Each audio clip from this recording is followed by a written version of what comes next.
Irmãos, não quero que vocês estejam desinformados a respeito dos dons espirituais. E a Bíblia textual e outras versões mais próximas ao grego diz: não quero que vocês sejam ignorantes a respeito das coisas espirituais ou dos espirituais. Então, se o Senhor nos ajudar, vamos falar um pouquinho sobre as coisas espirituais e o serviço dos membros do corpo. Pai, em nome de Jesus, entregamos Tua palavra em Tuas mãos. Pedimos a bênção do Senhor, que Tu nos ajude a como servir o Senhor, a como compreender a mente do Espírito, a como ser instrumentos avivados e úteis nas Tuas mãos.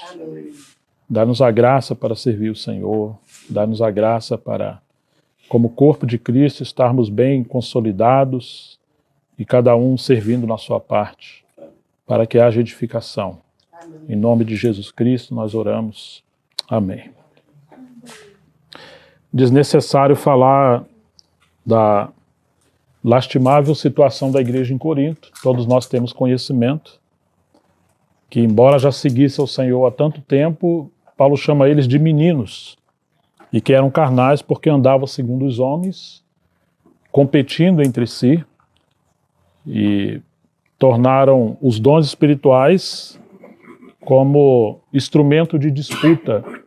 Para eles, os dons espirituais eram ferramentas, porém, no lugar de edificar a casa, eles estavam se ferindo uns aos outros. De fato, os dons são ferramentas para que o corpo seja edificado. Mas quando você coloca a ferramenta nas mãos de crianças, no lugar de edificação vai haver destruição e vai haver transtorno na família de Deus. Quanta riqueza tinha na igreja de Corinto, em dons, ministérios, conhecimento, sabedoria, mas ainda assim eles eram meninos.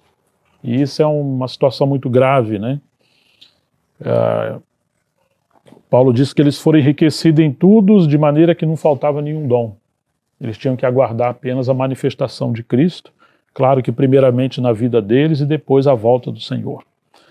E Paulo vem falando de várias coisas nessa carta. Eu lembro que nós estudamos toda essa carta de forma expositiva há muitos anos atrás. Mas eu queria lembrar, já que temos irmãos mais novos e é um outro contexto, ressaltar alguns pontos de encorajamento. Em primeiro lugar, Paulo, versículo 1, não quer que sejamos desinformados ou ignorantes acerca das coisas espirituais. Então as coisas espirituais é um fato, elas existem, mas se somos desinformados, se somos ignorantes, nós não vamos saber lidar com as coisas espirituais, e além de não saber lidar, nós podemos gerar transtorno por meio dessas coisas. Então, quando eles eram gentios, versículo 2, eles se deixavam conduzir aos ídolos mudos, conforme eles eram guiados. Então eles ficavam indo atrás de deuses estranhos, mas é interessante que chama de ídolos mudos. Como diz o salmista, você se torna semelhante àquilo que você adora. Nosso Deus é um Deus que fala, Ele é um Deus vivo. E Paulo está falando dos ídolos mudos. Então muitas das vezes, cristãos são mudos na reunião, cristãos são mudos em servir o Senhor, em seguir na jornada, mas não servem. Parece que não tem uma visão clara da soberania do Senhor, dos atributos de Deus, e que Deus nos chamou juntos a um só corpo para servir. Então nós temos que ter muito cuidado com isso, né? Vocês já ouviram aquela frase, abre a tua boca e eu a encherei? Ou seja, se você não se dispõe a servir, o Senhor não vai encher você do Espírito Santo e nem de dons e palavra. A Jeremias ele falou, não diga que você é uma criança, porque eu vou pôr a minha palavra na sua boca, tudo que eu mandar você vai falar. Então aquela síndrome de pequenez, de meninice, de autocomiseração, quem sou eu? Sou tão pequenininho, tão fraquinho. Às vezes por detrás disso tem apenas um orgulho de queremos nos proteger e não expor alguma debilidade, o que vão pensar de nós. Mas isso é falsa humildade. Todos nós somos perfeitos na medida que Cristo constituiu a cada um. Uma criança de 2 anos, agindo como uma criança de 2 anos, ela é perfeita naquela estatura dela. O anormal seria alguém de 10 ou 15 anos se comportar como uma criança de 2 anos. Em outras palavras, todos nós podemos ser úteis, todos nós podemos servir, de acordo com a estatura que cada um conquistamos. Então Paulo está corrigindo e orientando os irmãos, porque eles se metiam com tantas coisas que não deveriam se meter. Por isso tinha fofoca, desavença, julgamentos, divisões, maledicências. Eles se envolveram com coisas que geravam mortes e transtornos. E as coisas espirituais que eles deveriam se aprofundar, a maioria não estava se aprofundando. Percebe a diferença? Você tem que escolher como é que você vai canalizar a sua energia, a sua vida. Então, Paulo vai dizer, por isso eu quero que entendam que ninguém que fala pelo pelo Espírito de Deus, afirma anátema a Jesus. Ninguém que realmente fala pelo Espírito Santo vai falar uma blasfêmia, ou vai atribuir ao demônio as coisas que o Espírito Santo está fazendo. Muitos, por não conhecerem a obra do Espírito Santo, não crê que o Espírito Santo possa fazer algumas coisas, e se algumas coisas estejam acontecendo, é mais fácil a pessoa desacreditar e criticar do que buscar discernir e compreender as coisas espirituais. Então tem que ter muito cuidado, porque todo pecado que o homem cometer em relação a Cristo, a Jesus, será perdoado. Mas aqueles que pecarem contra o Espírito Santo, ou blasfemar contra o Espírito Santo, não terão perdão nem nessa vida e nem no porvir. Ele está falando da blasfêmia contra o Espírito Santo. É algo que Jesus falou. Por outro lado, ninguém pode dizer Senhor Jesus, senão pelo Espírito Santo. Então tem um paradoxo aqui, né? Pela carne nós podemos criticar as obras do Espírito Santo e podemos até gerar ou induzir palavras de blasfêmia em relação ao Espírito Santo e à sua obra. Mas ninguém, exceto se ele estiver cheio do Espírito Santo, ele vai poder exaltar a pessoa do Senhor Jesus e ser útil na mão do Senhor. Como é importante o enchimento do Espírito Santo para não vivermos como aquelas pessoas que eram mudas porque estavam seguindo ídolos, mudos. Às vezes, a visão que temos de Deus, ela é distorcida, não temos uma teologia adequada ou uma compreensão bíblica adequada. Quem sabe o nosso Deus é imaginário. Se temos um Deus que não nos exorta, não nos confronta ao pecado e nos chama ao arrependimento e à santidade, esse Deus é você mesmo. Esse Deus sou eu mesmo para mim e para você. Então muitas vezes substituímos o Deus da Escritura, o Deus do Cristo crucificado, o Senhor soberano, por um Deus imaginário em nossa cabeça. É comum as pessoas falarem assim, eu estou me sentindo bem, eu estou em paz com o que eu estou fazendo. Olha só que coisa terrível. O Senhor não me tocou em nada. Mas basta você olhar as Escrituras e saber que a vontade de Deus está nas Escrituras, porque se o coração estiver tão endurecido, você vai ser enganado por você mesmo. Então é muito melhor, mais seguro e uma garantia muito maior de estarmos protegidos quando seguimos o Deus das Escrituras. Mas eu estou esperando Deus falar comigo. Não, mas Ele já falou. Como assim Deus já falou? Tudo que Deus se propôs a falar está nas Escrituras. Ele pode até, de alguma forma, falar conosco alguns assuntos em particular, em privado, como mudança de um lugar, de um trabalho, nos tocar para alguma iniciativa, para fazer alguma coisa em relação aos santos. Mas em relação à sua verdade absoluta, Ele não muda a sua verdade, ela está aqui. Ela é objetiva. Então Paulo está trazendo os irmãos para uma realidade porque eles entraram numa vida de espiritualidade, se tornou um espiritualismo, que já não era mais uma vida espiritual dirigida puramente pelo Espírito Santo. Então agora Paulo vai dizer assim, ora, os dons são diversos, mas o Espírito é o mesmo. E também há diversidade nos ministérios, mas o Senhor é o mesmo, e há diversidade nas operações, mas o mesmo Deus é quem opera tudo em todos. Então temos aqui a Trindade Santa. O Espírito Santo no verso 4, e aí temos o Senhor no versículo 5, e diversidade de operações, Deus Pai, no versículo 6. Então você tem as 3 pessoas da Trindade e 3 níveis de operações sobrenaturais da obra de Deus carismática, a obra de Deus pelo Espírito Santo na vida dos cristãos. Quando Paulo menciona a questão do Espírito Santo, são os carismas ou as dádivas espirituais, basicamente a obra do Espírito Santo em relação aos dons é algo que está sobre os cristãos. Quando se menciona a questão de ministério, esses dons foram desenvolvidos e houve disciplina do Espírito Santo naquele que desenvolve, que eles se tornaram ministérios. E esses ministérios em obediência nós podemos aplicar que eles se tornam operações ou realizações nas mãos do Senhor. Vamos tentar dar exemplos sobre isso. Alguém pode ter dom do ensino, do verso 4, mas ele tem um caráter indisciplinado, não ser plenamente submisso, não ter uma doutrina bíblica ajustada, não ter uma vida de santidade e ser liberal em algumas práticas.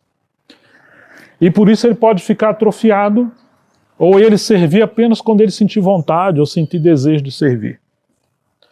Mas alguém que tem um dom do ensino, e ele se dedica ao ensino, como Paulo vai dizer aos Romanos capítulo 12, se é ensino, que seja ensinar, mas aquele que ensina, ele se dedica ao ensino, ele se dedica ao ministério da palavra.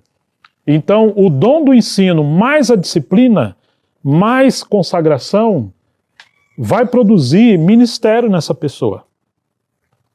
Uma vez o Atmani falando, ele disse uma coisa bem interessante, né? Que você pode ter um vaso de barro e você pintar uma arte sobre ele. Mas quando você passa pelo fogo, aquela arte pintada no vaso, ela vai permear aquele vaso. Eles vão se tornar uma unidade indissolúvel, inseparável. Isso poderia ser chamado de ministério. Ou seja, compara a arte ou a pintura como um dom e o vaso como o cristão. Se ele não passa pelo fogo da disciplina, se ele não passa pela obra da cruz, se ele não é obediente a Deus em tudo, esse dom pode estar facilmente volátil, uma hora está, outra hora não está. Não é que ele está perdendo o dom, mas ele pode apagar o Espírito Santo, entristecer o Espírito Santo e ele perder a unção, perder o funcionamento daquele dom que está sobre ele. Por isso, aquele que tem dom, o Senhor vai ter que tratar com ele se ele tem um chamamento para o ministério. Ou vocês nunca afiaram uma faca. Compare uma faca com um dom. Quando ela começa a perder o fio, o que você tem que fazer? Você tem que afiar. É isso que o Senhor faz conosco. Você tem um dom, mas se você é leviano, se você é desobediente, se você é folgado ou liberal, de vez em quando o Senhor tem que enviar provações, disciplina, fogo, coisas que vão estar contra a nossa vida para tirar a gente de uma vida monótona, de comodidade, até de carnalidade, para afiar essa ferramenta para voltarmos a servir. Então os dons estão sobre os cristãos. O ministério já são esses dons que amalgamaram com o cristão de tal maneira que ele e o dom já não separa mais. Alguém que tem um dom do ensino, mas não tem uma vida consagrada, ele nem sempre tem responsabilidade espiritual com a palavra. Mas alguém que exercitou esse dom de tal maneira que ele cresceu e agora se tornou um ministro de Deus, ele já não tem tanta liberdade para andar de qualquer maneira. Alguém que tem dom, ele tem que sentir alguma coisa para servir. Ou alguém tem que pedir a ele para fazer algo. Mas aquele que tem o peso da responsabilidade sobre ele não está esperando nenhuma coisa sobrenatural acontecer, e ele não está esperando que alguém peça a ele, porque ele tem o peso da responsabilidade sobre ele. Então ele sabe quando é a hora dele de servir. Alguém que tem ministério da palavra, ele não está esperando uma coisa extraordinária. Não, em todo o tempo ele está meditando na palavra. Em todo o tempo ele está considerando. Porque a qualquer momento que ele estiver no lugar, ele pode ser útil aos seus irmãos. E ele precisa ter um bom depósito e, ao mesmo tempo, uma vida santificada, como Jesus falou em João 17, Pai, por eles eu me santifico. Ou seja, por eles. Quando nós não temos responsabilidade com a causa do Senhor, nós levamos uma vida de qualquer maneira e esquecemos de viver uma vida santa, porque isso atrai a unção do Espírito Santo e o serviço para que os irmãos sejam supridos por meio de Deus usando a gente. Então a responsabilidade espiritual nos encoraja, nos constrange a uma vida santa, nos constrange a uma vida de consagração, de meditação da palavra. Alguém pode ter liberdade de ver filme até tarde, porque ele não tem responsabilidade espiritual. Ah, mas alguém que tem uma vida piedosa, ele sabe que no outro dia o senhor pode contar com ele. Ou a qualquer momento o senhor pode contar com ele. Embora ele possa ter um momento de lazer e ver um vídeo ou qualquer uma outra coisa, ou um momento com a família, que isso é muito saudável, mas ele não vai atravessar a linha da sua consciência. Ele não vai atravessar a linha da santidade. Outros podem, você não pode. Outros têm liberdade, você nem tanto. Você terá liberdade até o ponto que você não perca a unção do Espírito Santo. Até o ponto que você se torne um instrumento desafiado e o Senhor tem que deixar você de lado para usar a outro. Então, há diversidade de dons, mas o Espírito é o mesmo. E há variedade ou alguns ministérios, mas o Senhor é o mesmo. Agora você vê que ele salta do Espírito Santo para o Senhor. Ora, Efésios capítulo 4, verso 11, fala daqueles 5 ministérios. Vocês lembram quais são, verdade? Quem que lembra? Efésios 4, 11. Primeiro ele concedeu apóstolos, ou uns como apóstolos, profetas, o que mais? Evangelistas, pastores e mestres. Mas quando você vai ver nas Escrituras, Hebreus 3 vai dizer que Jesus é o apóstolo. Moisés diz que o Senhor levantaria um profeta semelhante a ele. E no início do livro de Atos, quando veio o Pentecoste, Pedro pregando, diz que esse profeta é o Senhor. Isaías vai dizer que ele é o evangelista, o Senhor Jesus, porque ele vindo do deserto, ele toma as Escrituras Sagradas no meio dos judeus, lê o que é Isaías 61, o Espírito do Senhor Deus está sobre mim, porque o Senhor me ungiu para apregoar as boas novas. E fala da obra de um evangelista, curar, libertar, abrir os olhos ao cego. E ele diz o quê? Hoje se cumpriu esta profecia. Então ele é o evangelista. Depois ele vai dizer, vocês me chamais Senhor e Mestre e dizeis bem, porque eu sou. Em João, quando tem o lava-pés ali, Jesus lavando os pés dos seus discípulos. Capítulo 13, né? E ele é o pastor, João capítulo 10. Eu sou o bom pastor. Então aqueles ministérios é o próprio Senhor. Agora o Senhor, ele quer repartir ele mesmo com aqueles homens que são vocacionados, disciplinados, passando pela provação do fogo, a disciplina do fogo, até que o Senhor e ele se tornem uma unidade só. Eles não são o Senhor, mas o seu encargo está tão unido com esses servos de Deus que eles se tornam homens dons, que esse é o pensamento de Efésios 4.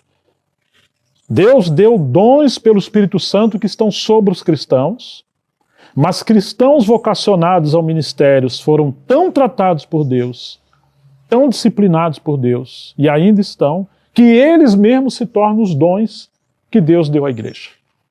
Deus deu os dons do Espírito Santo sobre os cristãos, e esses cristãos amadurecidos se tornam os dons que Deus deu à igreja. Por exemplo, já viram na Bíblia que Deus chamou Abraão de seu profeta? Lembra disso? Está na Bíblia. Mas você lembra de alguma profecia de Abraão? Não. Por quê? Porque a vida de Abraão era uma profecia. Então alguém que anda com Deus de tal maneira, ele se torna um dom que Deus dá ao seu povo e ao mundo. É uma vida ascensional, né? Uma coisa é o dom estar sobre você, outra coisa é você e o dom ser uma unidade só. E você se torna o dom, a sua vida se torna um dom, a igreja. Agora é uma questão com o Senhor. E é interessante que ele levou o cativo, o cativeiro e deu homens como dons, homens dons, à igreja. Quando ele leva cativo o cativeiro, aqueles que foram cativos, Paulo está fazendo uma paráfrase, uma aplicação do Salmo 68, onde tinha aquelas guerras de Israel e alguns inimigos eram despojados das suas atribuições, dos seus emblemas, como os seus generais, ou seus príncipes e reis e guerreiros. Eles eram despidos daquelas atribuições, eles eram levados cativo, ao cativeiro daqueles que os sujeitaram. E agora Paulo praticamente está dizendo para nós éramos inimigos de Deus. Nós somos vencidos pelo Senhor. Quando ele ascendeu aos céus, levou cativo o cativeiro. Nós agora estamos debaixo da autoridade do trono do Senhor. Nos transformou de inimigos em amigos. E agora esses inimigos que se tornaram amigos, porque Paulo era um perseguidor do Senhor, ele agora é purificado e ele é enviado como um mensageiro do Senhor. Agora esses homens vêm de uma vida a partir do trono de Jesus Cristo, nosso Senhor. Então eles estão debaixo do governo do Senhor. Por isso que eles não têm tanta liberdade de levar uma vida de qualquer maneira. São homens separados para o Senhor. E ele vai dizer, e há diversidade nas realizações. Aquela energia, aquele poder do Espírito Santo sobrenatural de Deus, que operava na vida daqueles que eram usados por Deus de maneira tão extraordinária, que é um nível superior ao dom, e digamos que é um nível um pouco mais superior do ministério. Porque agora, onde esses homens passarem, quando eu me refiro a homem, me refiro a todo o corpo de Cristo, vão ocorrer operações extraordinárias. É uma energia, é um poder sobrenatural que capacita aqueles que servem o Senhor a operarem realizações. Você vê que onde Paulo chegava já não era simplesmente um dom do Espírito Santo, ou simplesmente um ministro. Não, ele se tornou algo poderoso na mão do Senhor e havia realizações sobrenaturais. Não somente ele, Filipe o evangelista, ou a sombra de Pedro que curava, ou tantos outros que serviram ao Senhor de maneira extraordinária, porque eles atingiram um nível onde você vê toda a Trindade, o Espírito com os dons, o Senhor com o ministério e Deus Pai com essas operações mais profundas. Que coisa maravilhosa que é isso! Então ele segue dizendo, a manifestação do Espírito é concedida a cada um visando um fim proveitoso. Não é você que vai escolher arbitrariamente como você vai servir o Senhor. Porque como eles eram carnais, então eles queriam decidir. Se o outro fala, eu posso falar. Se ele faz aquilo, eu posso também. Ou eu não quero isso, eu quero aquilo outro. Não é do jeito que alguém quer.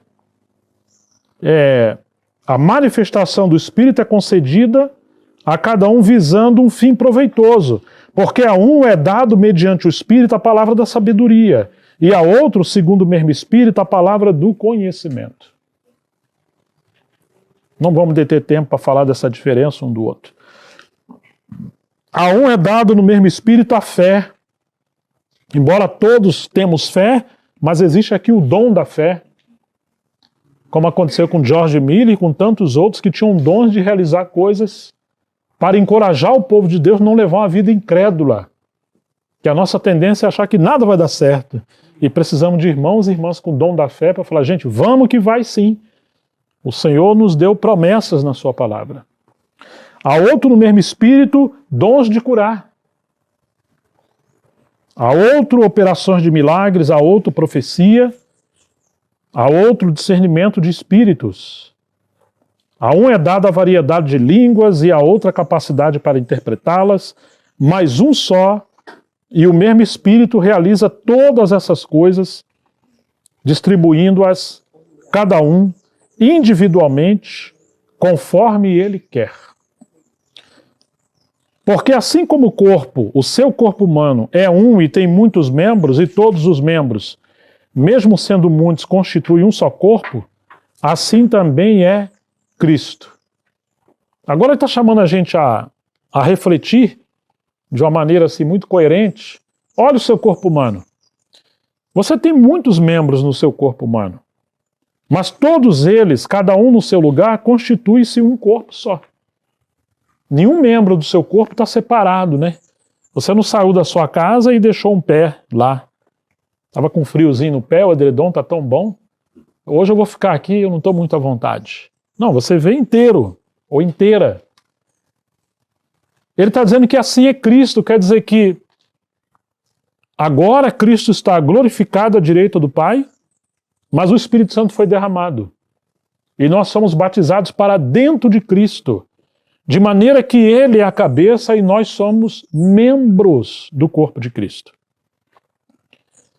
Isso é uma visão muito maravilhosa, tanto que quando Paulo perseguia a igreja, o Senhor aparece a Saulo no caminho de Damasco e fala para ele: Saulo, Saulo, por que você me persegue? Ele não diz que está perseguindo o meu povo, os cristãos, meus servos, meus filhos. Não, é me persegue. Porque existe essa unidade perfeita. Nós somos membros do corpo de Cristo.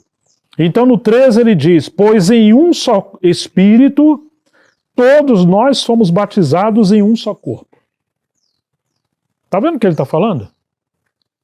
É até uma correção para alguns de nós que pensam naquele batismo individual, como algumas linhas teológicas de movimento pentecostal, prega que você tem que ir para o monte, ou jejuar bastante, buscar o batismo do Espírito Santo para a sua vida. Se você não fala a língua estranha, tem que ver, quer ver se você não recebeu o Espírito e tal. Mas Paulo está dizendo que há variedade de dons, e um deles é o dom de língua, mas não está dizendo que todos têm um dom de língua. Mas ele está dizendo que nós somos batizados em um só Espírito no corpo de Cristo. Quer dizer que o Espírito Santo, no lugar de nos dar um batismo no Espírito individual, você buscar o seu batismo, ele está dizendo que o batismo do Espírito Santo é quando o Espírito Santo pega um filho de Deus, aquele que se arrependeu, que creu. Agora o Espírito Santo vem na vida dele, ele está sendo regenerado, mas ele vai ser imergido para dentro do corpo de Cristo. É um batismo na coletividade. Você tem o corpo de Cristo, imagine isso, o Senhor vai pegar você e vai plantar você dentro do corpo de Cristo. Está entendendo? Imagine, você tem o batismo nas águas, mas o batismo do Espírito Santo aqui é batizar você para dentro dessas águas que fluem do trono de Deus, para dentro da vida do Senhor, para dentro desse corpo maravilhoso. Já não é uma vida individual. Já não tem nesse eu acho, eu sinto, eu penso. Não, você pode pensar. Mas lembre que acima de você agora tem uma cabeça. E Paulo vai dizer nessa carta que temos a mente de Cristo.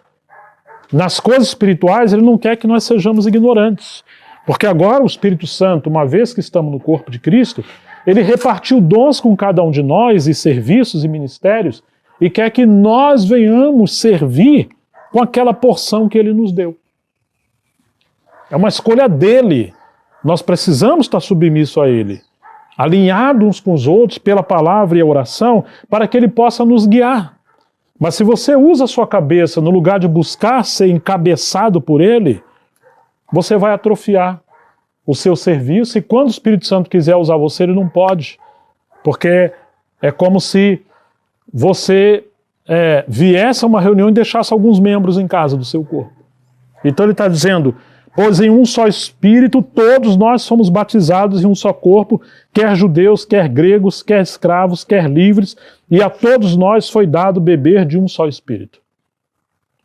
Você é um indivíduo que, quando foi batizado para dentro do corpo de Cristo, quando foi batizado nas águas também, morreu para o seu individualismo. Pelo menos deveria morrer para o seu individualismo. A cruz deveria operar. Porque o cristão individualista, ele anda conforme ele sente, ele pensa, ele quer, conforme mais lhe apraz.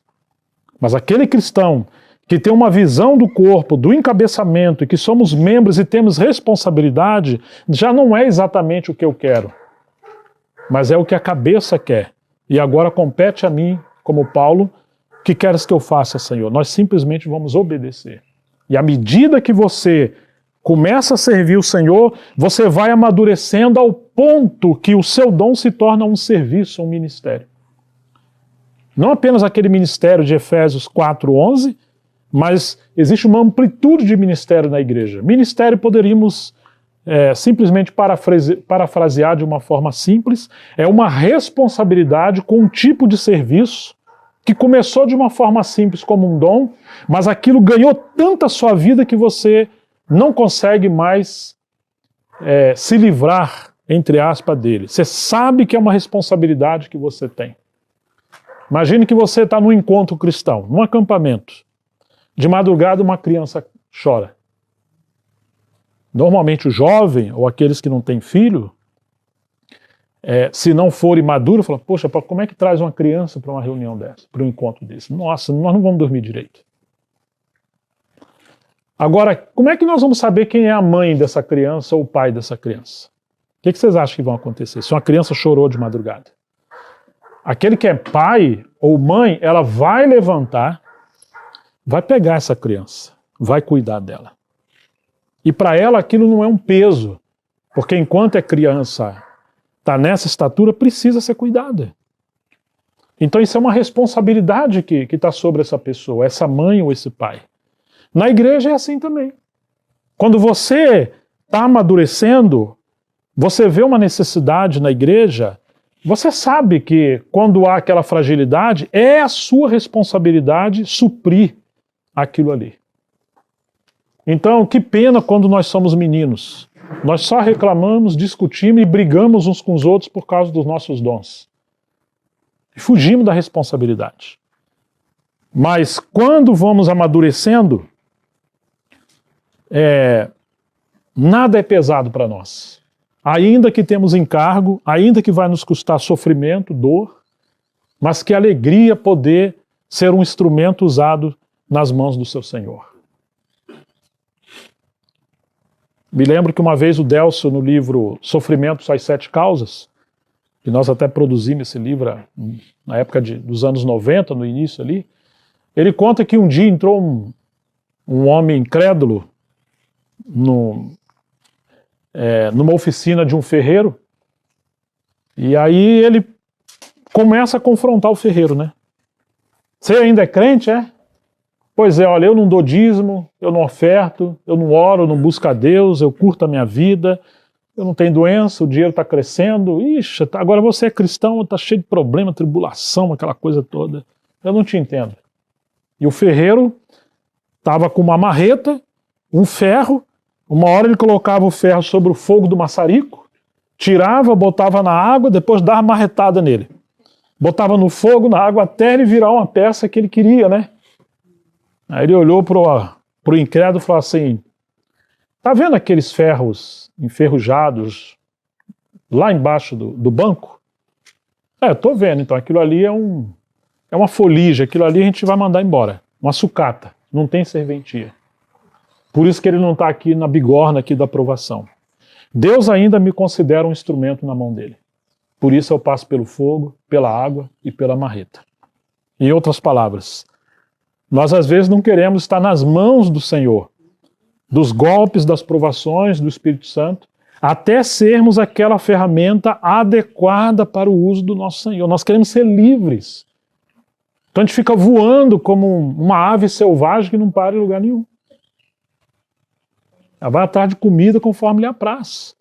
Mas o Senhor quer que nós sejamos ovelhas do seu rebanho e membros do seu corpo vinculados, consolidados, aonde temos responsabilidades coletivas.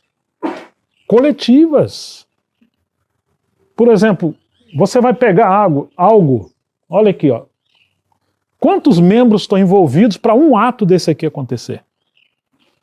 A cabeça pensando, enviando, né, por outros corpos, por outros membros, você tem os nervos, os tendões, tudo interagindo, um braço, o antebraço, a mão.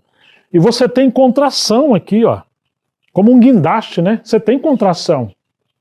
Parece que é um chocando com o outro, mas para você ter força, você tem que ter esses vínculos. Agora, se você é um membro que não está vinculado com ninguém, não se permite a disciplina, não se permite ser guiado pelos outros, que muitas vezes é preciso, o Senhor não pode usar você. Então a vida solta, desassociado. Então Paulo está dizendo, olha, versículo 14, porque também o corpo não é só um membro, mas muitos. Nós não podemos desejar uma igreja onde só um membro funciona para o ministério, digamos, mais útil. Não. Se você tem um corpo que todo corpo é olho, é um monstro. É uma anomalia. Quando temos um irmão que está sempre em evidência, sempre está todo mundo doente. Então ele está dizendo, porque também o corpo não é um só membro, mas muitas vezes queremos que todo mundo seja igual àquele irmão, falar igual àquele irmão, gesticular, andar, vestir igual. Essa centralização em alguém ou um membro, não, isso não é a vida do corpo. Se o pé disser, porque não sou mão, não sou do corpo, nem por isso deixa de ser do corpo. Se alguém falar assim, mas eu não tenho o dom daquela irmã ou daquele irmão, eu não sou nada. Falo, nem por isso você é do corpo. Esse preconceito, essa síndrome de coitadinho, de não sou ninguém. Se o ouvido disser, porque não sou o olho, não sou do corpo, nem por isso ele deixa de ser do corpo. Talvez o ouvido quer ver, mas a sua missão, a sua dádiva é escutar. Se todo o corpo fosse olho, onde estaria o ouvido? Se todo ele fosse ouvido, onde estaria o olfato? Mas Deus dispôs os membros, colocando cada um deles no lugar como ele quis. É ele que coordena os membros. Está vendo aqui? Não é como você e eu queremos. É como ele quer. Se todos, porém, fossem um só membro, onde estaria o corpo? O certo é que há muitos membros, mas um só corpo. Os olhos não podem dizer à mão, não precisamos de você. Que orgulho que seria isso, né? Não temos necessidade desse dom, desse serviço. Quem sabe aqueles dons espirituais cessaram lá no primeiro século. Alguns, para se livrar, usam esse pensamento que é chamado o cessacionismo. E a cabeça não pode dizer aos pés, não preciso de vocês. Claro, a cabeça do corpo é Cristo, mas nesse sentido aqui representa o governo, representa aqueles irmãos que têm mais peso, que têm a responsabilidade de guiar. Não se pode desprezar nenhum membro do corpo. Pelo contrário, os membros do corpo que parecem ser mais fracos são necessários. Se você tirar o mindinho do pé, que parece que não tem servidão nenhuma, você vai ver a dificuldade que é para manter o equilíbrio. E os que nos parecem ser menos dignos no corpo, a estes damos muito maior honra. Também os que em nós não são decorosos, revestimos de especial honra. Quantos membros do nosso corpo nós cuidamos com mais zelo, com mais decoro, eles não estão expostos. E à medida que você vai ficando mais velho, você vai descobrir dons, você vai descobrir, membros no seu corpo físico que você às vezes nem sequer ouviu falar. Um jovem vai se preocupar com o pâncreas, que produz insulina, para poder processar a glicose, para ministrar nas células do corpo, para produzir energia, que se você comer muito carboidrato, muito açúcar, depois de um certo tempo, o seu pâncreas para de produzir insulina, e aí surge a diabetes, e você vai lá e você pode morrer. Ele está nem aí, você vai comer e beber Coca-Cola e vai arrebentar a boca do balão. Não vai equilibrar. E esse é só um exemplo, a gente nem sabe tantos outros órgãos do corpo que existem. Depois que começa a ter problema, nós vamos procurar dar muito mais honra. Quais são as coisas que eu posso me alimentar de uma forma não tóxica para poder prover nutrientes, proteger esses membros? Então Paulo está dizendo que chega uma hora que aqueles membros que achávamos que não tinham tanta utilidade, você vai ver que você gerou um grande dano na própria igreja local, assim como no corpo físico, porque eles foram menosprezados. Todos são úteis no corpo de Cristo, e saiba, a menos que você seja uma verruga, você tem utilidade no corpo de Cristo. Todos os membros deveriam ter responsabilidade porque você tem dom. Você tem uma parte no serviço. Ah, mas como é que eu vou saber o meu dom? Aproveite todas as oportunidades que você tiver, é minha sugestão, para servir. E à medida que você vai servindo os outros, que estão mais claros de como devem servir, em algum momento você vai ver a graça de Deus fluindo na sua vida. E você vai descobrir que ali está o seu dom. O dom está sempre vinculado com a graça. Com alegria, ainda que haja dor. Mas você não vai encontrar o seu dom não fazendo nada. Não, comece a servir. Sirva naquelas coisas que você vai vendo que tem habilidade, que tem facilidade, que tem interesse. Você procura chegar mais cedo, ajuda as pessoas, sirva as pessoas, busca os mais velhos, cuide das crianças, arruma uma cadeira. Coisa simples. Ajude numa gravação, numa transcrição. Se você tem facilidade com equipamento, com tecnologia, você pode ajudar nessa área. Você gosta de música, quem sabe? Você pode ter uma habilidade até de tocar um instrumento, ou de se envolver com a palavra. Há uma infinidade de serviços que nós não conseguimos limitar, e nem sequer a Bíblia limita. Mas precisamos, de alguma forma, encorajar para que todos possam querer servir. É melhor ter uma igreja onde cada um tem um dom ou um talento e todos estejam servindo do que ter alguém que tem 5 ou mais talentos e os outros de um talento ficar todo mundo sentado, passivo, sem fazer nada.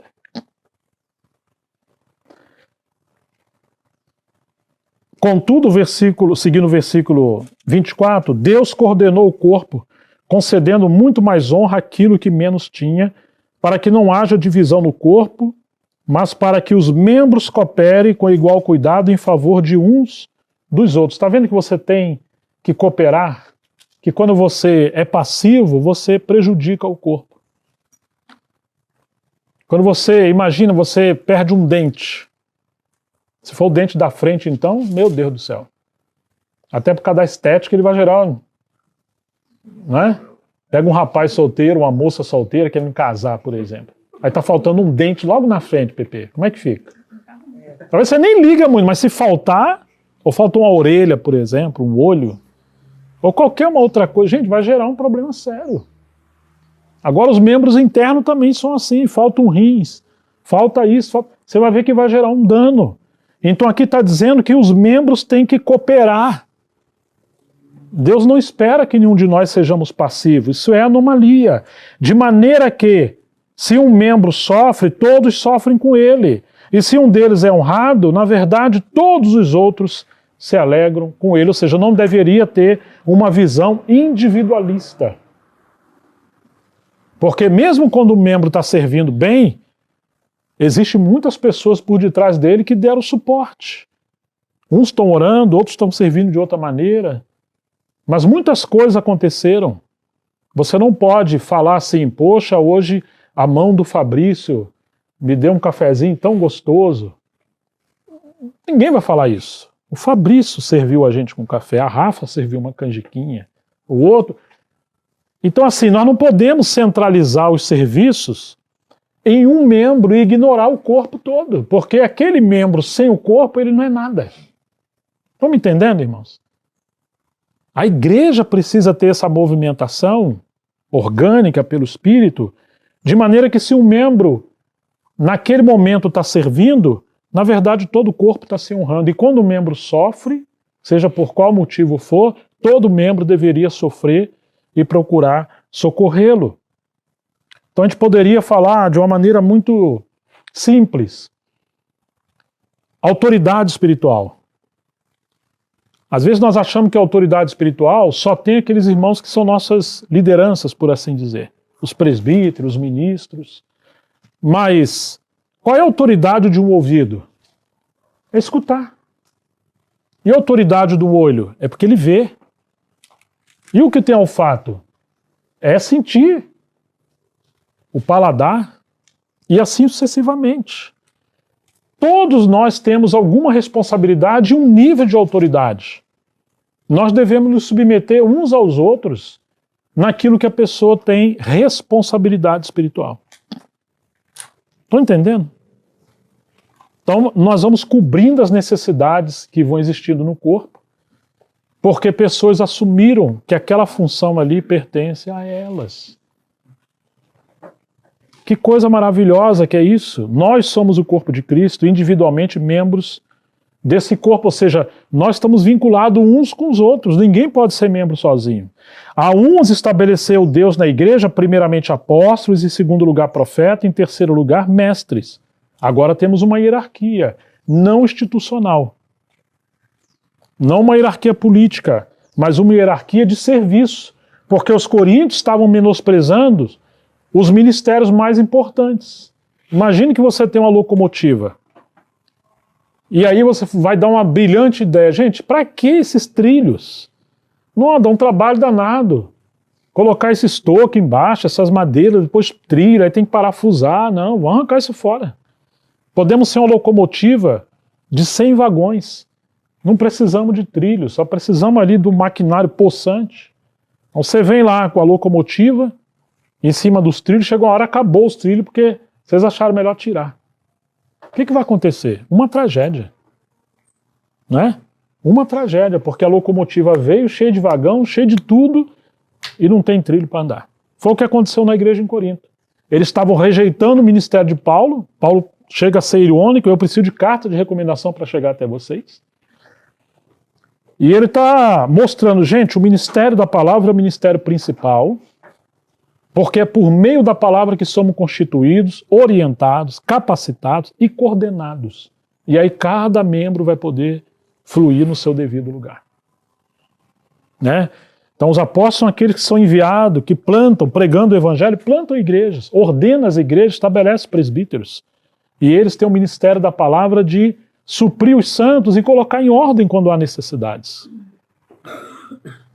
Depois, sim, ele vai dizer, temos operadores de milagre, depois os que têm dons de curar, ou de ajudar, ou de administrar. Então você vai encontrar aqui os dons de governo, os dons de socorro. Sabiam que governo é um dom?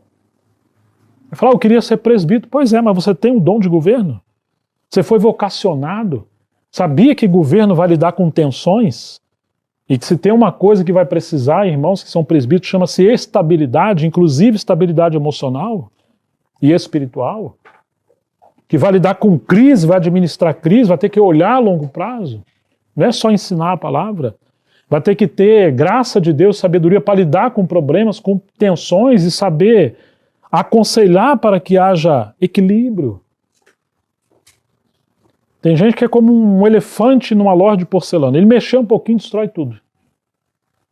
Pode ser um evangelista, pode ser várias coisas, mas nem todo mundo tem o dom de lidar com coisas para colocar praticidade, ordem e equilíbrio.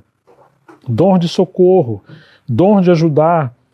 E aí você tem a variedade de línguas aqui em último lugar, mas qual que era os problemas dos coríntios? Eles colocaram os dons, vamos dizer que numa hierarquia não eram tão os principais, embora todos sejam úteis, colocaram no lugar dos essenciais. É como construir uma casa sem fundamento, sem coluna. E quer bater 3 lajes, 4 lajes depois. Vai dar problema. Era isso que estava acontecendo nos coríntios. Eles tinham muita ênfase em conhecimento, e Paulo vai dizer que o conhecimento sem amor incha, e pouca ênfase no amor. Eles tinham muita ênfase nos dons espirituais, mas não tinha ênfase no caráter. Tinham muita ênfase em fazer tantas coisas, mas você não encontra a palavra presbítero em Corinto. E Paulo pergunta no capítulo 6, para vergonha vossa, eu vou dizer, não tem um sábio entre vocês? Para julgar entre seus irmãos? Cadê os sábios? Vocês estão reinando sem nós? Eram meninos, né? Será que são todos apóstolos? Qual seria a resposta aqui? Versículo 28, 29. O que vocês acham? São todos apóstolos? Hã? Não! Porque senão seria um corpo de um membro só. São todos profetas? Não.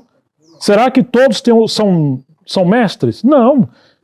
São todos operadores de milagre? Mas parece que tem uma igreja que todos são mestres. Tem só aquele dom ali, ó, e só tem esse tipo de serviço. Que pobreza que é isso. Todos são operadores de milagre? Não. Todos têm o dom de curar? Não. Falam todos em outras línguas? Pelo contexto, não. Ainda que todos podem falar línguas e todos podem buscar o dom de línguas. Paulo vai dizer, eu falo mais língua do que todos vós. Tem todos o dom de interpretar essas línguas? Não. Entretanto, o que diz versículo 31? O que você tem que fazer? Procurar com zelo o quê? Os melhores dons. O que você tem que fazer, Claudião? Procurar. Olha a passividade aí, ó. Não, irmão, eu estou aqui, sabe? Ai, que humildade. Tá vendo, Jonathan? Procurar. Sua responsabilidade. Lembra daquela parábola da dracma perdida? Que uma mulher perdeu a dracma dentro de casa. Tá lembrado? O que ela fez? Senhor, se tu quiser, se for da tua vontade, quem sabe um dia, daqui uns 20 anos, tem tanto aí para, né? Tantas dracmas. O Senhor mostra. Foi assim que ela agiu? Na hora que eu senti, não. O que ela fez? Ela revirou a casa. Não foi?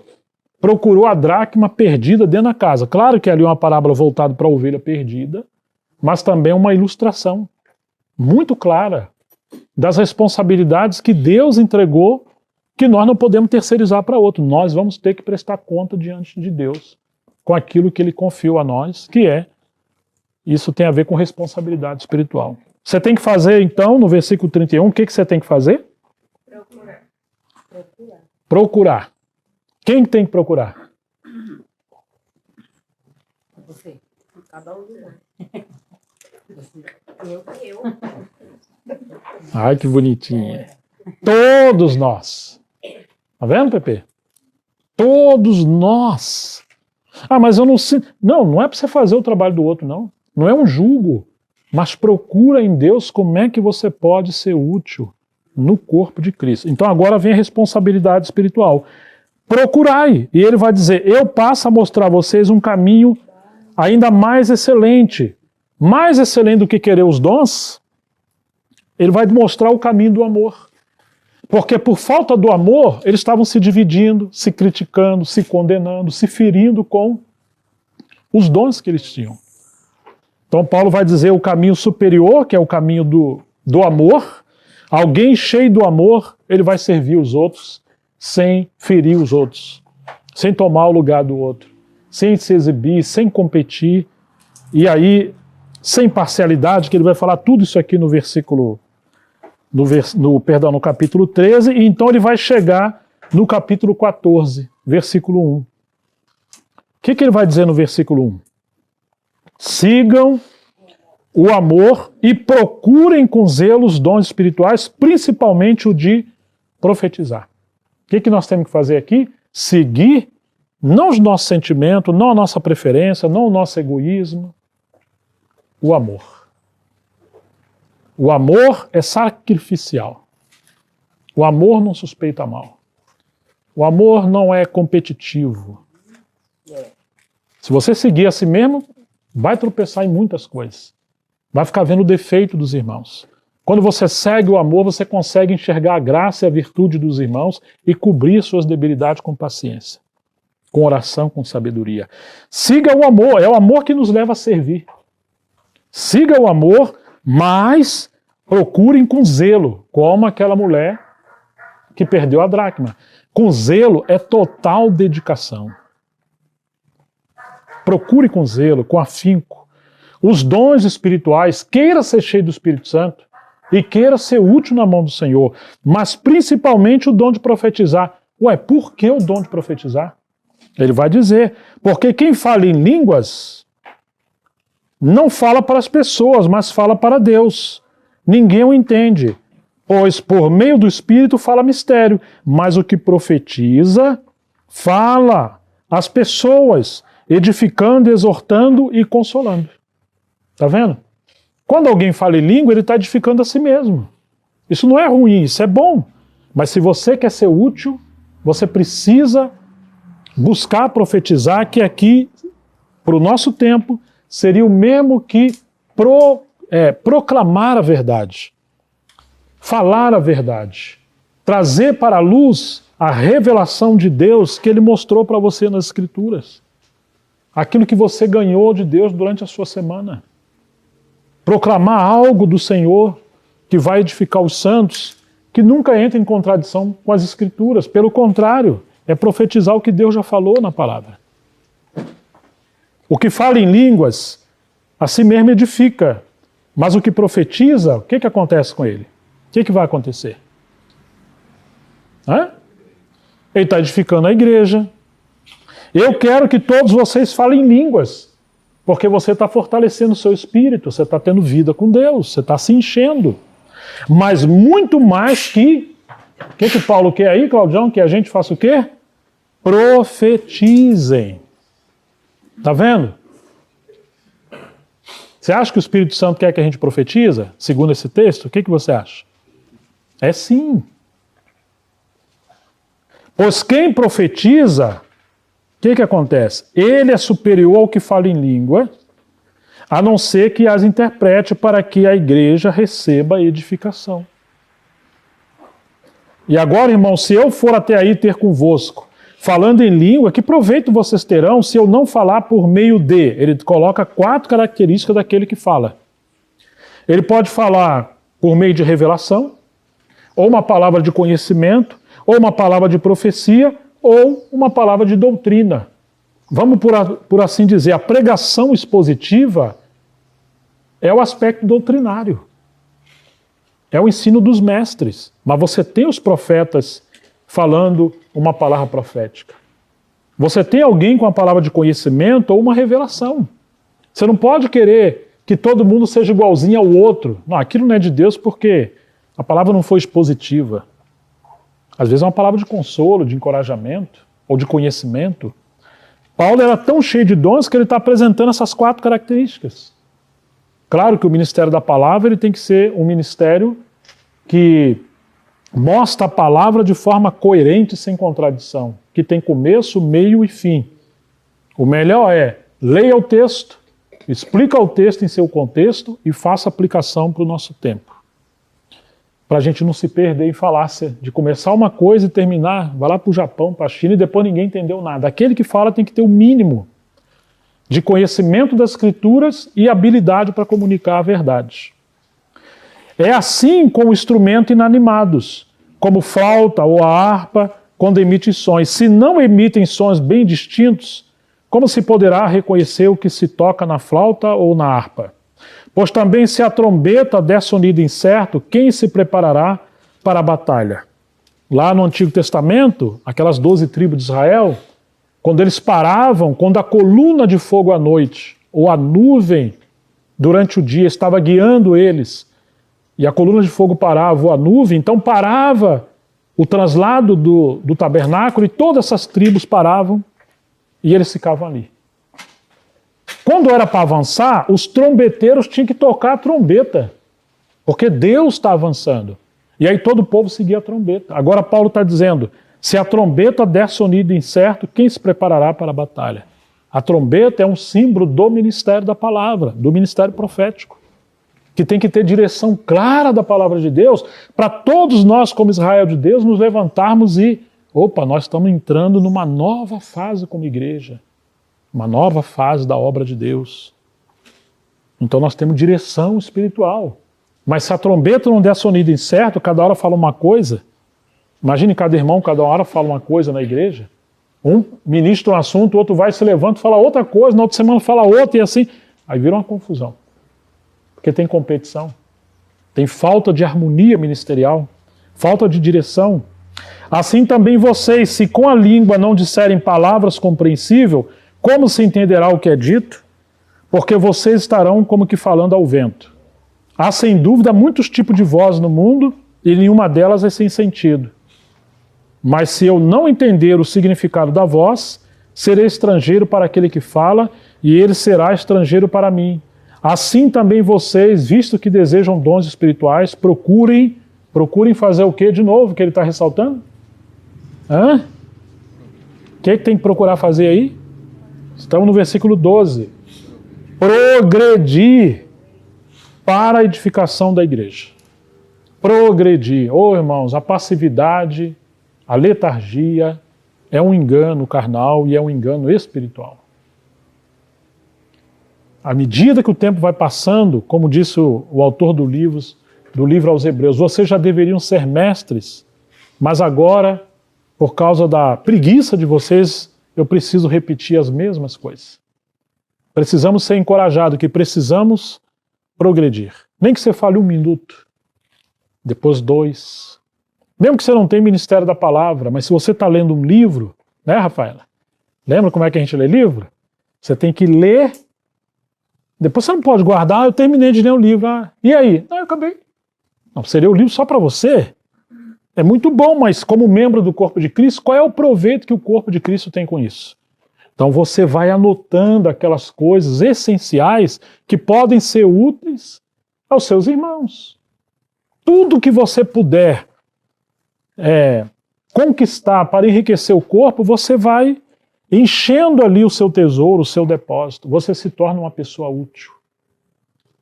Agora, ele vai daqui a pouco falar algo que nós precisamos praticar a mutualidade. Não podemos esperar que alguém faça por nós. Progridam nos dons para a edificação do corpo. Por isso, quem fala em língua, ore para que as possa interpretar. Está falando sempre que você tem que querer progredir, querer ter um dom maior, querer multiplicar. Porque se eu orar em outras línguas, o meu espírito de verdade ora, mas a minha mente fica infrutífera. Paulo quer que nós tenhamos inteligência, espiritualidade com inteligência, com lógica, com pensamento, com reflexão, não com passividade. Que farei então? Vou orar com o espírito, mas também vou orar com a mente. Vou cantar com o espírito, mas também vou cantar com a mente. Se você louvar apenas em espírito, como o não instruído poderá dizer amém depois da oração de agradecimento que você fez? Porque ele não entende o que você diz. A sua oração de agradecimento pode ser muito boa, mas o outro não é edificado. Dou graças a Deus porque eu falo em línguas mais do que todos vocês. Contudo, na igreja, prefiro falar 5 palavras com meu entendimento para instruir os outros do que falar 10.000 palavras em outras línguas. Irmãos, não sejam meninos no entendimento. Quanto à maldade, à malícia, sim, vocês sejam meninos. Mas quanto ao entendimento, sejam pessoas maduras. Na lei está escrito: falarei a este povo por meio de homens de outras línguas e por meio de lábios de outros povos, e nem assim me ouvirão, diz o Senhor. Portanto, as línguas constituem um sinal não para o crente, para os que creem, mas para os que não creem. A profecia, no entanto, não é para os que não creem, e sim para os que creem. Assim, se toda a igreja se reunir no mesmo lugar, e todos se puserem a falar em línguas, no caso de entrarem pessoas não instruídas ou não crentes, será que não vão dizer que vocês estão loucos? Então, assim, às vezes existe um movimento que parece que o nível mais alto da reunião é quando todo mundo, culto, quando todo mundo está falando língua estranha. Mas Paulo está dizendo que isso é infantilidade. E se entrar alguém ali que não sabe, não é um cristão e não tem entendimento, vai estar todo mundo louco ali. Eu não volto mais nesse lugar. Porém, se todos profetizarem, ou seja, trazerem palavras inteligíveis ou interpretação das línguas, e entrar ali um não crente ou não instruído, ele será convencido por todos e julgado por todos. Os segredos que ele tem no coração se tornarão manifestos, e assim, prostrando-se com o rosto em terra, adorará a Deus, testemunhando que Deus está, de fato, no meio de vocês. O que fazer então, irmãos, depois de tudo isso? Quando vocês se reunirem, tem salmo. Não está dizendo que terá e você tem que buscar na hora. Tem salmo. O outro, o que ele tem? Ensino.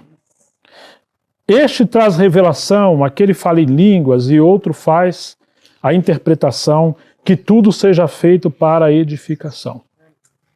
Ou seja, você cultiva a sua vida com Deus, dia a dia, em todo o tempo, mas especialmente naquele momento secreto, você e seu pai, e na sua meditação. Aquilo que você está ganhando da sua comunhão com Deus, quando tivermos a reunião de mutualidade, o tempo de comunhão, que é diferente de uma reunião da palavra, então cada um de nós, disse Paulo, traz. Imagina isso aqui que Paulo está dizendo. Vamos voltar para o verso 26. Que fazer, irmãos, quando vocês se reunirem num almoço coletivo, ou num piquenique, uma festa de amor?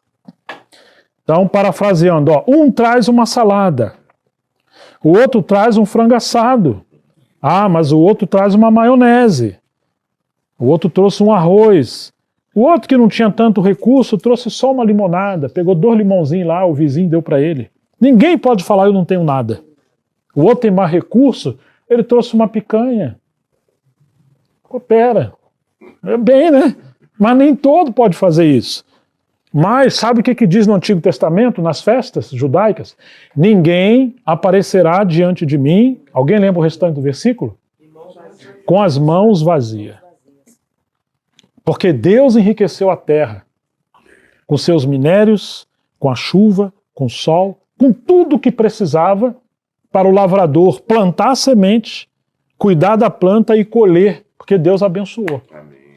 Agora, se você tem uma propriedade, tem terra, você não faz nada.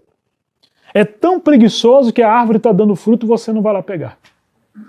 Então, se você escavar na palavra, viver uma vida de oração, de santidade, na comunhão, no conselho, quando estiver junto com os irmãos, sabe, compartilhar as coisas do Senhor, perguntar. As mulheres não entenderam o que falou na reunião, o que elas têm que fazer?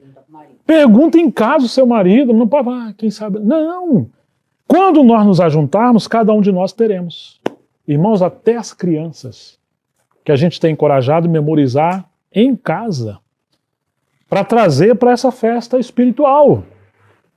No caso, ele termina o versículo 26 dizendo que tudo seja feito para alguém que fique em silêncio o tempo todo na reunião, em todas as reuniões. Ele está edificando? Nesse contexto aqui? Não. Está trazendo morte para a reunião. Pode ser que numa vez você não tem nada. Pode ser que não deu tempo. Pode ser que o outro turno é seu. Mas sempre a passividade. Essa palavra é para nos encorajar.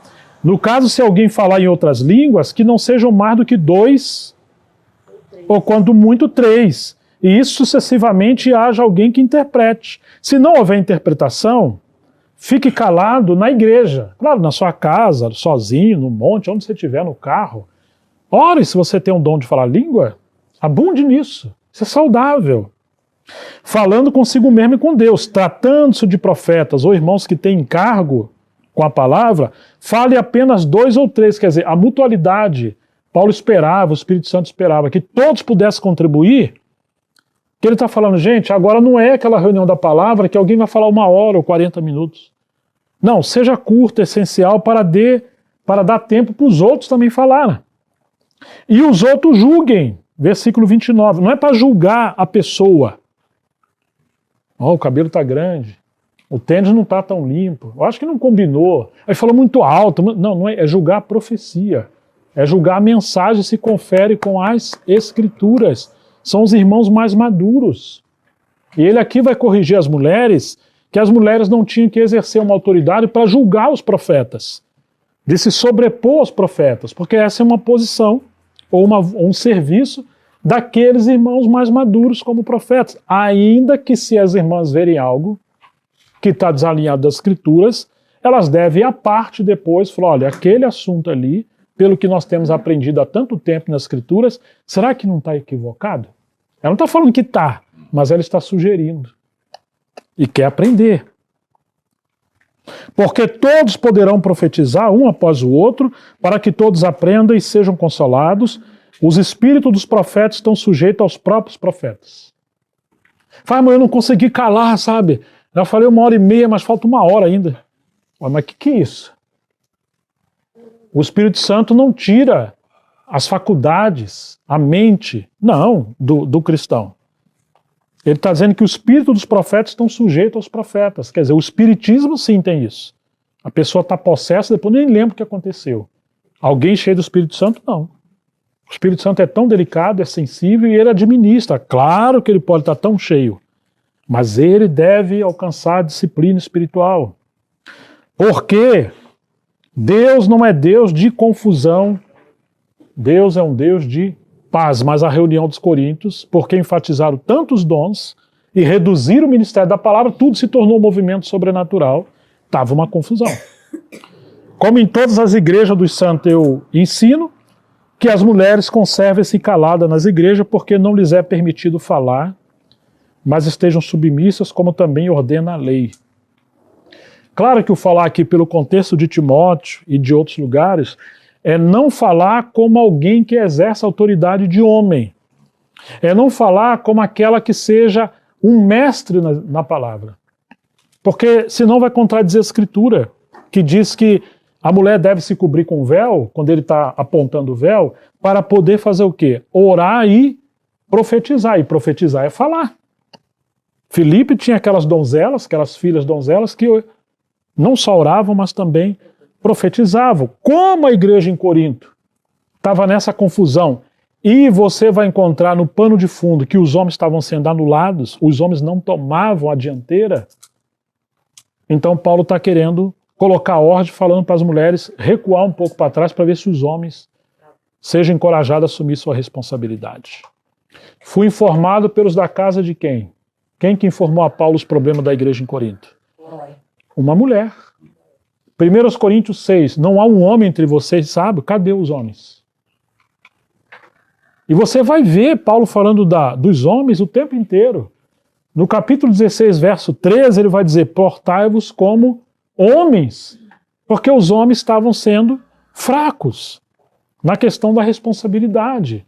Então, alguns acreditam que no grego diz assim, que as suas mulheres estejam caladas, porque as mulheres estavam se sobrepondo aos homens nas suas casas, elas estavam governando as casas e influenciando de tal maneira que estavam governando a igreja também. Mesmo quando os homens falassem ou liderassem, mas na verdade quem está liderando era como Jezabel, que liderava o reino por meio de Acabe, seduzindo os homens a fazer o que quer. Então ele aqui está colocando em ordem, porque aqui havia uma confusão. Mas quando temos uma igreja saudável, debaixo de autoridade, da cobertura dos maridos, as irmãs são muito úteis nos seus dons, nos seus encargos. Ainda que as irmãs não tenham a vocação do governo da igreja local ou da obra, mas elas têm muito serviço, inclusive com a palavra, para poder contribuir. Se, porém, querem aprender alguma coisa, não interrompa os mestres, não interrompa os profetas, não causa desordem, mas pergunte em casa ao seu próprio marido, porque para a mulher é vergonhoso falar na igreja, no sentido de que ela está interrompendo o mensageiro e está diminuindo o seu marido. Que coisa feia. Às vezes chega um obreiro de fora, as irmãs estão fazendo várias perguntas para ele, como se não fosse casada, e quando tem obreiro de fora, como se a igreja não tivesse presbítero. Nossa tendência é sempre, como disse Jesus, um profeta não tem honra na sua própria casa, na sua cidade, na sua nação. As mulheres precisam honrar os seus maridos. Mas se meu marido não souber, então ele pergunta aos que sabem, ele vai se dedicar à palavra, vai ouvir as mensagens. Pergunte em casa, essa é uma maneira das mulheres provocarem os seus maridos, se consagrarem, serem homem de Deus, homem da palavra, porque ele é responsável de trazer a direção da palavra de Deus na sua casa, de ser um homem de oração, de cobrir a sua família, a sua esposa. Então Paulo está colocando em ordem o papel do homem, o papel da mulher e ordem na igreja. Por acaso a palavra de Deus se originou no meio de vocês, ou será que ela veio exclusivamente para vocês? Ou seja, as mulheres estavam gerando tanto dano, Paulo dizendo assim, quer dizer que a palavra de Deus não veio por lugar nenhum, ela nasceu com as mulheres, né? E aí em Corinto, se alguém se considera profeta ou espiritual, reconheça que é mandamento do Senhor o que estou escrevendo para vocês, e se alguém o ignorar, será ignorado. Portanto, meus irmãos, o que tem que fazer? Portanto, meus irmãos, faça o quê? De novo, Paulo está dizendo, procurem com zelo o dom de profetizar, não proíbam que se fale em língua estranha, tudo, porém, seja feito com decência e ordem. Mas procure, se dedique, se consagre, procure, de todas as formas, procure. E tem tanta literatura, tem tanta coisa boa, que Deus nos ajude, mas só é possível acontecer esse progresso se nós entendermos que cada um de nós fomos batizados pelo Espírito Santo para dentro de um corpo, que Ele é a cabeça, nós os membros. Agora o mesmo Cristo que se moveu na terra fazendo tantas coisas, se move hoje, porém, através dos membros, e nós somos cada um deles. Agora precisamos nos consagrar, descobrir os nossos serviços, até que se tornem ministérios com responsabilidade e tão afiado que se tornem operações maravilhosas para que Deus possa avançar a sua obra. Quando isso acontece, teremos uma igreja saudável, não teremos passividade, não teremos muito serviço concentrado em um ou outro, teremos todos os irmãos e irmãs colaborando, cada um com a sua parte, haverá multiplicação, crescimento, maturidade. Que Deus nos abençoe, mas essa é uma palavra de encorajamento que todos devemos procurar. Amém? Amém, irmãos? Amém. Vamos agradecer o Senhor e nós temos alguns minutos para interagir com esse assunto e enriquecer perguntas e respostas e considerações. Pai, pedimos a Tua bênção pela Tua palavra, sobretudo te agradecemos que o Senhor avance o seu propósito em nós, para que sejamos uma igreja saudável, madura e não menina. Livra-nos dos extremos e do desequilíbrio. Não servimos a deuses mudos para nos tornarmos mudos. Nós queremos ser cheios do Espírito Santo e sermos aquelas pessoas que proclamam a Tua palavra para que haja riqueza, multiplicação de serviços e edificação. Em nome de Jesus, para a Tua glória. Amém.